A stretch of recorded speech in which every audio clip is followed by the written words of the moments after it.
Good morning, good afternoon, good evening, wherever you are, whenever you are. Thank you for watching my videos. Today I want to answer a question: is Bitcoin 100% safe? It was asked to me by one of my YouTube subscribers.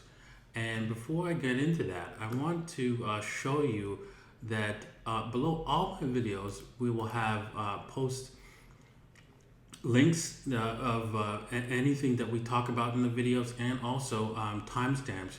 And if you like, there's also affiliate links that will help fund these videos, and also produce more software in the direction to help Bitcoin. So if you want to help out, please click the more info below, and check out those links below. Now, getting on to the question, Mike asked, what is the possibilities of AI or genius person changing the Bitcoin mathematics or protocol in any way, like increasing the amount or destroying Bitcoin? I've never heard it talked about in absolute terms. Is it 100% safe?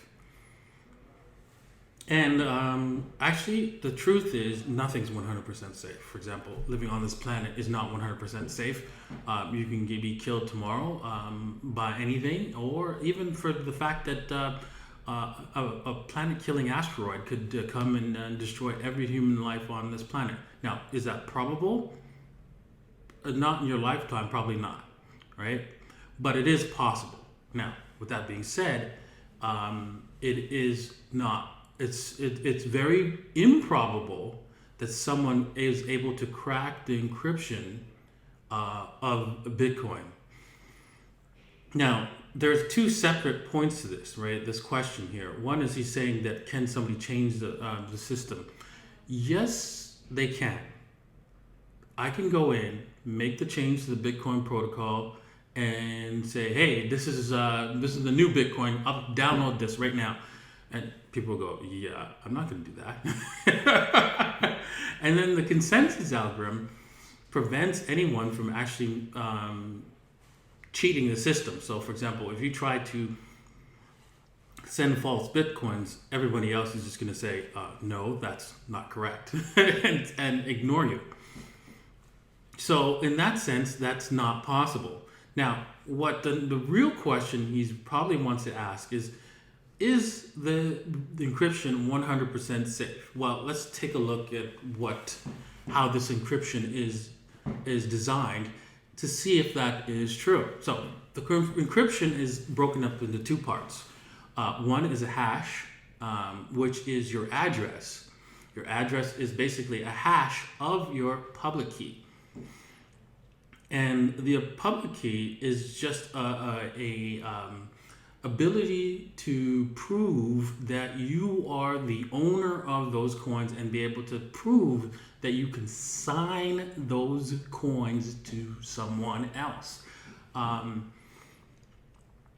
so when you normally, most Bitcoin wallets, what they do is when you send Bitcoins to another person, it sends the change, whatever's left. So let's just say you have 2 Bitcoins and you send one to one person, the other one that you have in your wallet gets sent right back to you as change in another address.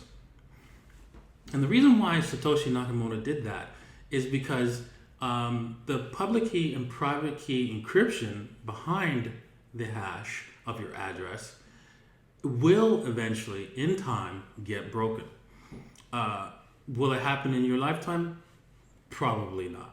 It's too large of a number and too large of a mathematical algorithm to be broken very rapidly. But it will, in a matter of time, get broken.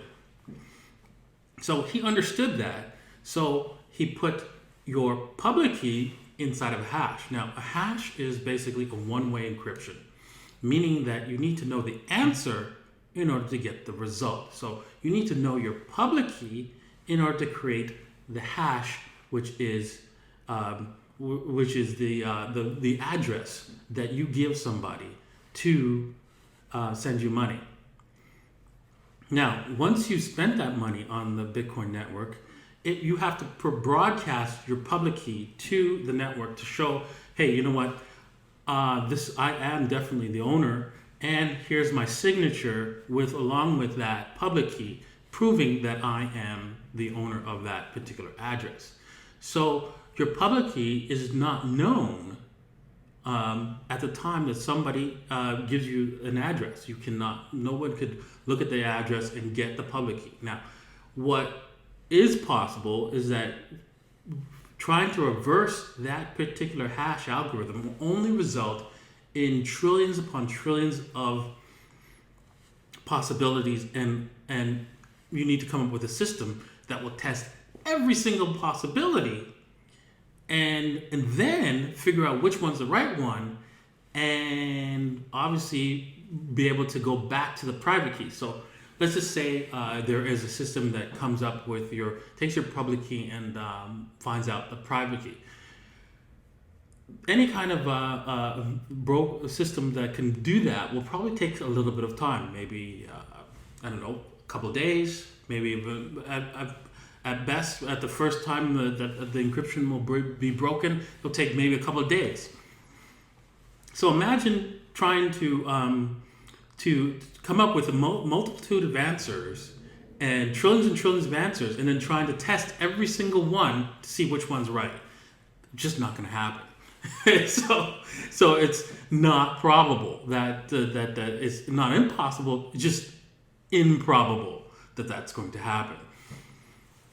Thus making the Bitcoin address a very safe place to store your Bitcoins if you store it to a newly created address. Now, with that being said, is it a problem to reuse the same address? No, it's not, because no one can take your public key right now as it stands and revert it to your private key. It's just not possible. Of course, in the future, it will be, right? We don't know how far in the future, right? With quantum computers and so forth, there will be a system that will be able to do that.